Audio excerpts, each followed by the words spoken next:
வணக்கம், நான் உங்கள் Shabdeena. Welcome back to Shabdeena's kitchen. இன்றைக்கி நம்ம கிச்சனில் பார்க்கும்போது பச்சை சுண்டைக்காய் குழம்பு எப்படி பண்ணுறது பார்க்க போகிறோம்.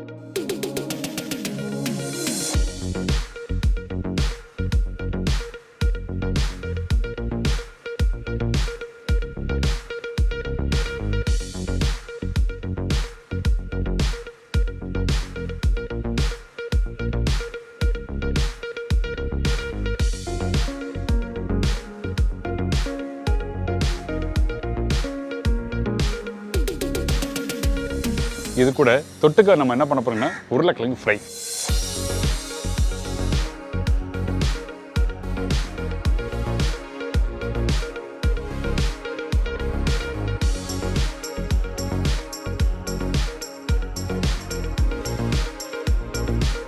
இப்போ இந்த டிஷ்ஷுக்கு தேவையான பொருட்கள் பார்த்தலாமா? பச்சை சுண்டைக்காய் 150 கிராம், சின்ன வெங்காயம் 20லேருந்து 25 நம்பர், தக்காளி 2 நம்பர், பூண்டு 15லேருந்து 20 நம்பர், குழம்புத்தூள் 1 டேபிள் ஸ்பூன், மஞ்சத்தூள் 1/4 டீஸ்பூன், பெருங்காயம் 1/4 டீஸ்பூன், கருவேப்பிலை தேவையான அளவு, கொத்தமல்லி தேவையான அளவு, கடுகு 1/4 டீஸ்பூன், வெந்தயம் தாளிப்புக்கு தேவையான அளவு, புளி 1 லெமன் சைஸ், உப்பு தேவைக்கேற்ற, நல்லெண்ணெய் குக் பண்ணுறதுக்கு தேவையான அளவு. இதாங்க இந்த ப்ரிப்பரேஷன் தேவையான பொருட்கள். இன்றைக்கி நம்ம பார்க்க போது சுண்டைக்காய் குழம்பு சொன்னோம் பார்த்தீங்களா? அதுக்கு நம்ம என்ன பண்ணோம் கேட்டிங்கன்னா, ஃபஸ்ட்டு அந்த சுண்டைக்காவை உடச்சி க்ளீன் பண்ணி எடுக்க போகிறோம். அதனால் அந்த சுண்டைக்காய் மேலே இருக்க அந்த ஒரு காம்பு இருக்கும், அந்த காம்போட நீங்கள் அப்படியே போட்டு குக் பண்ணால் கொஞ்சம் கசப்பு தன்மை வரும். அதனால் அந்த மேலே இருக்க காம்பை எடுத்துகிட்டு நல்லா வாஷ் பண்ணுங்கள். வாஷ் பண்ணிவிட்டு கையிலே உடைக்கலாமா கேட்டிங்கன்னா கண்டிப்பாக உடைக்க முடியாது, நல்லா அழுத்தமாக இருக்கும். அதனால் கிச்சன் மேடை அப்படி இல்லைனா வீட்டில் கட்டிங் போர்டு இருக்கா, அந்த கட்டிங் போர்டில் வச்சு நீங்கள் லைட்டாக ப்ரெஸ் பண்ணலாம். ஒன்றா ப்ரெஸ் பண்ணுறதுக்கு கஷ்டமாக இருக்குன்னா நம்ம வீட்டில் தோசை கரண்டி இருக்குல்ல, அந்த கரண்டி வச்சு லைட்டாக ப்ரெஸ் பண்ணால் சீக்கிரமாக உடையும்.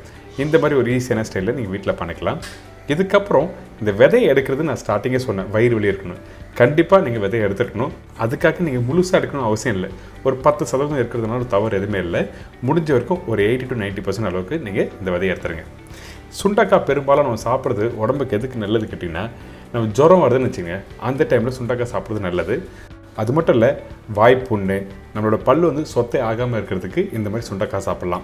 ஸோ இந்த மாதிரி பல மருத்துவ குணம் இருக்குது. கண்டிப்பாக நீங்கள் மாசில் உரம் எடுத்துக்கங்க. இப்போது இந்த மாதிரி உடச்ச பிறகு நம்ம என்ன பண்ணுறோன்னா, இதை அப்படியே 2-3 வாட்டி தண்ணியில் போட்டு வாஷ் பண்ணுறோம்.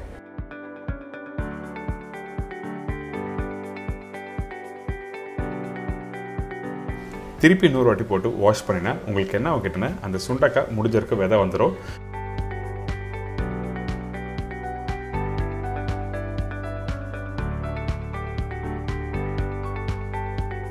இப்போ எப்படி அந்த சுண்டைக்காவை க்ளீன் பண்ணுறது இப்போ எல்லோரும் தெரிஞ்சிருக்கும். கண்டிப்பாக ட்ரை பண்ணி பாருங்கள். இதுக்கு பிறகு கறியில் எந்த இடத்துல போட்டு இந்த சுண்டைக்காய் குக் பண்ணுறதுன்னு பார்க்க போகிறோம். சில பேர் வெங்காயம் வதக்கும் போது சுண்டைக்காய் போட்டுருவாங்க. அப்படி போட்டுன்னு உங்களுக்கு அந்த கலர் மாறிடும். அதனால் நான் கரெக்டான ஸ்டேஜில் சொல்கிறேன் எந்த இடத்துல யூஸ் பண்ணலான்னு. இப்போது இந்த மண்சட்டில் நல்லெண்ணெய் யூஸ் பண்ணியிருக்கேன். இந்த ப்ரிப்பரேஷன் நல்லெண்ணெய் யூஸ் பண்ணுங்கள். நல்லெண்ணெய் யூஸ் பண்ணால் தான் அந்த டேஸ்ட் நல்லாயிருக்கும், அந்த வாசனை நல்லாயிருக்கும். கடுகு, வெந்தயம்,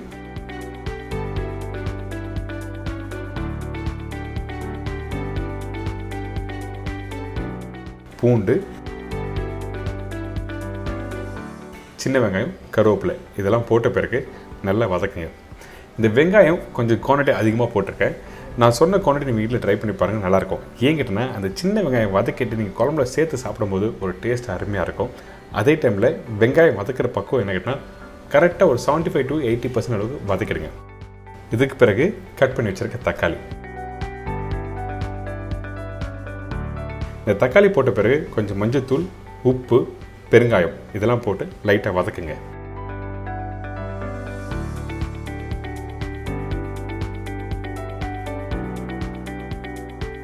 வதக்கி முடிச்ச பிறகு தான் இந்த பச்சை சுண்டைக்காய் இந்த இடத்துல யூஸ் பண்ணுறோம். வெங்காயம் வதங்குற இடத்துல நீங்கள் யூஸ் பண்ணிங்கன்னா கண்டிப்பாக கலர் மாறிடும். சில பேருக்கு அந்த கலர் மாறினாலும் பிடிக்காது. அதனால தான் கரெக்டான ஸ்டேஜ் இந்த இடத்துல யூஸ் பண்ண சொல்கிறேன். இப்போ அந்த வெங்காயம் தக்காளி நல்லா வதங்க அதுக்கு பிறகு குழம்புத்தூள் யூஸ் பண்ணுறோம். இந்த குழம்புத்தூள் எப்படி பண்ணுறது சொல்லி நம்ம சேனல் ஆல்ரெடி போட்டிருக்கேன், அந்த வீடியோ ட்ரை பண்ணி பாருங்கள். சில பேர் என்ன பண்ணனா, அந்த குழம்புத்தூள் யூஸ் பண்ணும்போது காரம், அந்த காஞ்ச மிளகா காரம் அதிகமாக இருக்குது, நீங்கள் சொன்ன ரேஷியோவில் ட்ரை பண்ணும்போது அப்படி சொல்கிறாங்க. குண்டு மிளகா நீங்கள் ட்ரை பண்ணுங்கள். சில பேர் நீட்டு மிளகா போட்டுருவாங்க, இல்லை காஷ்மீரி மிளகா போட்டுருவாங்க. அப்படி போட்டிங்கன்னா காரத்தோட அளவு மாறும். அதனால் குண்டு மிளகாவும் தனியாகவும் நான் சொன்ன குவான்டிட்டியில் நீங்கள் வீட்டில் காய வச்சு அரைச்சி இந்த ப்ரிப்பரேஷன் யூஸ் பண்ணால் ரொம்ப நல்லாயிருக்கும். எங்கள் வீட்டில் குழம்புத்தூளே இல்லை, அந்த டைமில் இந்த ப்ரிப்பரேஷன் பண்ண முடியாது அப்படி கேட்டிங்கன்னா கவலைப்படாதீங்க. தனியா பவுடர் 2 டேபிள் ஸ்பூன்னா, சில்லி பவுடர் 3/4 டேபிள் ஸ்பூன் போட்டால் போதும். ஸோ அதை பேலன்ஸ் பண்ணி நீங்கள் போட்டு இந்த கறியை கம்ப்ளீட் பண்ணிக்கலாம். இப்போ பச்சை சுண்டக்காவும் போட்டாச்சு, இதில் தண்ணியும் ஊற்றிருக்கேன். இந்த மாதிரி நல்லா கொதித்து வரணும்.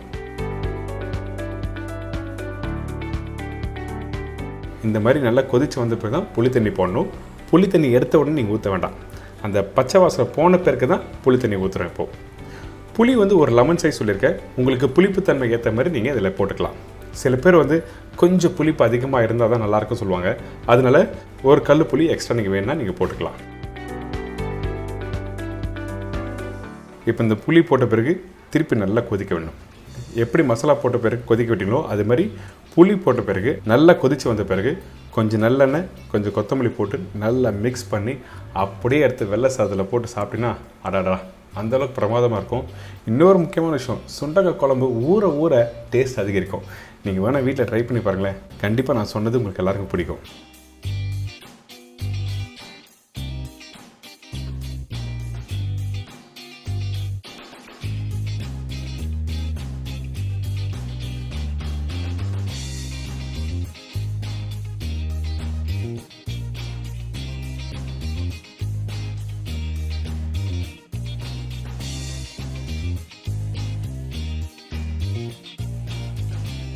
அடுத்தது பொட்டேட்டோ சிப்ஸ் எப்படி பண்ணுறது பார்க்க போகலாமா? பொட்டேட்டோ சிப்ஸ் தேவையான பொருட்கள்: உருளைக்கிழங்கு 4 நம்பர், கார்ன்ஃப்ளவர் 3 டேபிள் ஸ்பூன், கொத்தமல்லி தேவையான அளவு, உப்பு தேவைக்கேற்ற, ஆயில் ஃப்ரை பண்ணுறதுக்கு தேவையான அளவு. இதாங்க உருளைக்கிழங்கு சிப்ஸ் தேவையான பொருட்கள். இந்த உருளைக்கிழங்கு சிப்ஸ் பண்ணுறதுக்கு நம்ம என்ன பண்ணுறது கேட்டிங்கன்னா, ஃபஸ்ட்டு நம்ம வீட்டில் ரெகுலராக யூஸ் பண்ணுற அந்த உருளைக்கிழங்கை நீங்கள் வீட்டில் யூஸ் பண்ணலாம். இந்த கிழங்கை வந்து நல்ல ஜூலின், அதாவது நீட்டாக ஜூலினாக தின்னாக கட் பண்ணி எடுத்துருங்க. ரொம்ப இம்பார்ட்டன்ட், இந்த ரெசிபி பண்ணுறதுக்கு ஃபஸ்ட்டு நல்லா தின்னாக கட் பண்ணி எடுத்துக்கணும். அப்போ தான் உங்களுக்கு வந்து ஃப்ரை பண்ணி எடுக்கும்போது கிறிஸ்பியாக வரும். அதனால தான் திருப்பி ரிப்பீட் பண்ணி சொல்கிறேன். இதுக்கப்புறம் கார்ன்ஃப்ளவர் போட்டிருக்கோம். இந்த கார்ன்ஃப்ளவர் எதுக்காக யூஸ் பண்ணுன்னா பைண்டிங் ஏஜென்ட், அதாவது கொத்தமல்லியும் அதுக்கப்புறம் உப்பும் சேர்க்கறதுக்கு வந்து இந்த கார்ன்ஃப்ளவர் தேவைப்படுது. இன்னொரு விஷயம் என்ன கேட்டிங்கன்னா, ஃப்ரை பண்ணும்போது நல்லா கிறிஸ்பியாக கொடுக்கும். அதனால தான் கார்ன்ஃப்ளவர் யூஸ் பண்ணுறோம். இந்த கார்ன்ஃப்ளவர் போட்ட பிறகு நீங்கள் தண்ணி தெளிக்கலாமா கேட்டிங்கன்னா கண்டிப்பாக தெளிக்கக்கூடாது. ஏன் கேட்டிங்கன்னா, அந்த உருளைக்கிழங்கில் ஒரு 2 நிமிஷம் கழித்து அந்த தண்ணி விட ஆரம்பிக்கும். அந்த கார்ன்ஃப்ளவர் கரெக்டாக அப்சர்வ் பண்ண ஆரம்பிச்சிடும். அதுக்கு பிறகு நம்ம டேரெக்டாக ஃப்ரை பண்ண வேண்டியது தான். திருப்பியும் சொல்கிறேன், தண்ணி தெளித்து நீங்கள் மிக்ஸ் பண்ண வேண்டாம். கண்டிப்பாக ஒரு 2 நிமிஷம் கழிச்சு தண்ணி விட ஆரம்பிச்சிடும் உருளைக்கிழங்கு. இப்போ எண்ணெய் நல்லா சூடாக இருக்குது. 1 by 1 அப்படி போட்டு நல்லா ஃப்ரை பண்ண ஆரம்பிச்சிருங்க.